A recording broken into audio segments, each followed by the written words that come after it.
I just arrived in Waterbury, Connecticut at the Children's Community School, where I'll be giving 5 guitars to the school, to a bunch of students that are interested in music, learning how to play the guitar, interested in learning how to play any instrument, actually. I was contacted by a woman named Chira Simpson, who works very closely with the principal. Catherine is her name, and I'm meeting both of them, and as well as a man named Fred Rossetti, who also contacted me because he has a clarinet that we're going to surprise a student with. He doesn't have a clarinet. I think he already knows how to play, but he would love to have his own clarinet. I think he's borrowing one right now. So he's going to be gifted a clarinet from Fred. And this student actually is also going to be giving us a tour of the school, but he has no idea that he's also getting a clarinet, as well as the 5 guitars that are being donated to the school. I've never played there, but you know where I've played? Along the same body of water, whatever it is. I played over at Morfar. You know Morfar? Very interesting story. My son went to school with the family. So we had an early introduction.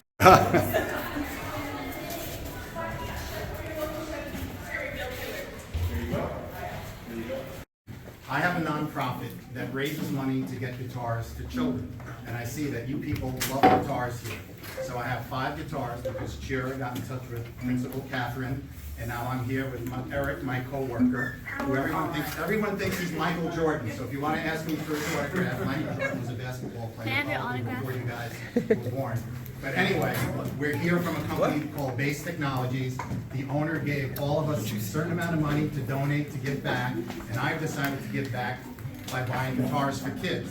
So that was only 3 guitars about 3 years ago, and now I've given away over 200 guitars, and you guys are getting the next 5 right here. So I would also Go ahead, yeah, show the love. I'll let him talk about why he's here. You want me to go? Yeah.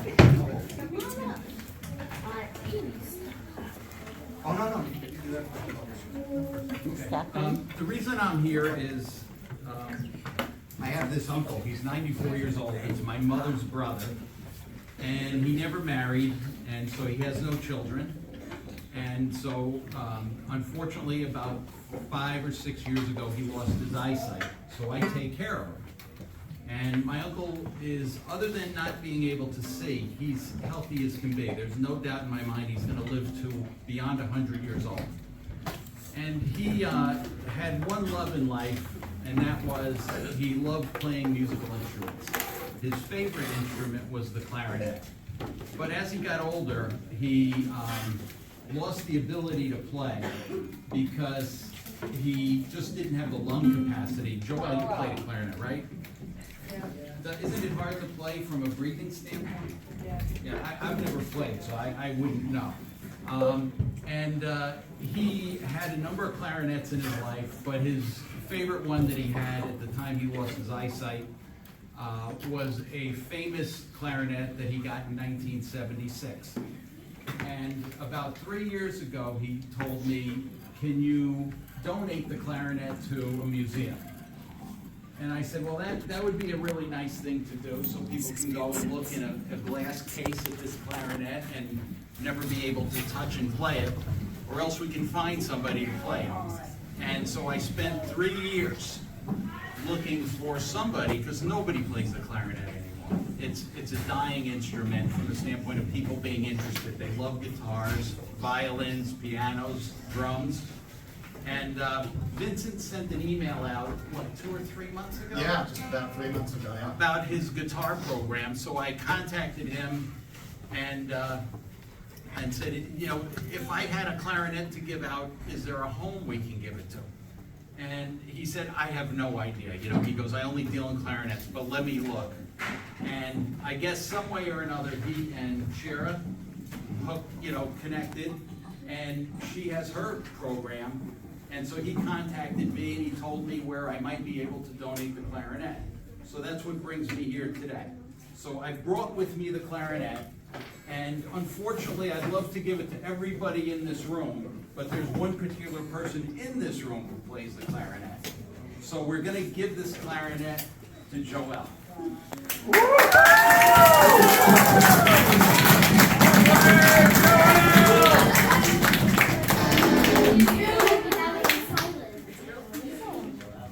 So, in here is the clarinet. I bought reeds for you, number twos. I hope you use number twos, okay, because they're a little easier for beginners. And then in here are some of the specifics of the clarinet. And here's an article about the, this is a Mezio clarinet. So here's a little article about the owner of the, the designer of the clarinet. Now, one thing I will caution you on, and my uncle told me to tell you this is a little different probably than the clarinet you've been playing. It has more keys. So it will take more practice to learn how to play it, but you can, that's why I asked you on the tour if you had Google at home, and you can Google it, because you should learn about the difference between this clarinet and standard clarinet, and it'll, like I said, because you're gonna find teachers who are gonna say, oh, I've never seen that kind of clarinet, okay? But it's a real special one, so enjoy it.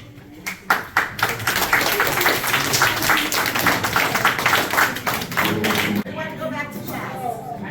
Oh. I thought so. Okay, I have a quick question. How many of you already know how to play an instrument? Wow, okay. How many want to learn how to play an instrument? Now, that's very good. Now, music is very important. It dictates what our moods are like, if we're happy, if we're sad. And you don't even realize it, but right now you're hearing songs, you're hearing music that when you get older is going to remind you of this time when you were this age. Because I can tell you, all the adults here, when we hear that song from 1975, it brings us back. And you feel those feelings and the emotions. You're going to think of your friends from years past. Now I'm going to show you how important music is.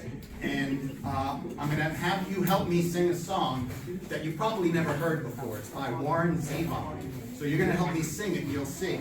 Now when I first started learning how to play the guitar, I wanted to play a G chord. It came out kind of like that. The first time you play it, it doesn't sound too good. So I practiced and practiced.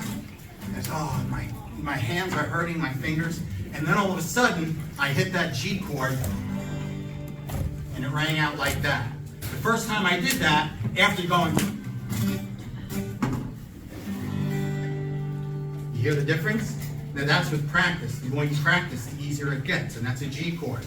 Now I'm going to show you a song real quick, and you're going to have to listen to what I say, and you're going to say the same thing. Sha la la la la la la la la lo. See, now you know the song. Sha la la la la la la la la lo.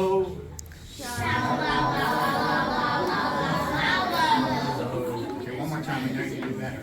Sha la la la la la la la la lo. How about over here? I don't hear anything. Sha la la la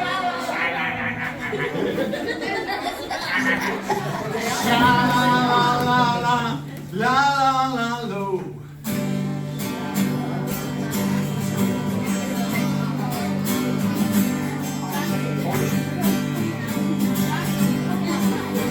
Shadows are falling, I'm running out of breath.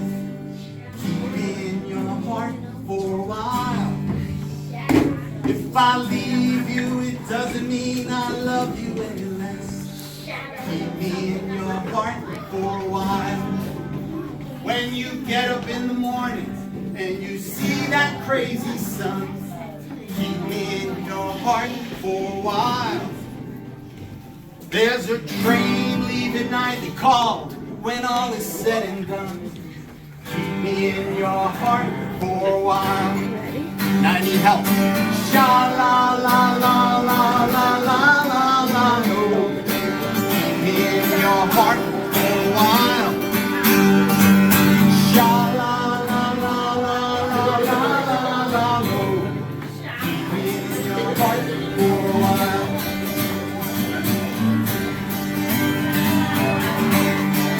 I hear you. That's good. Good to hear.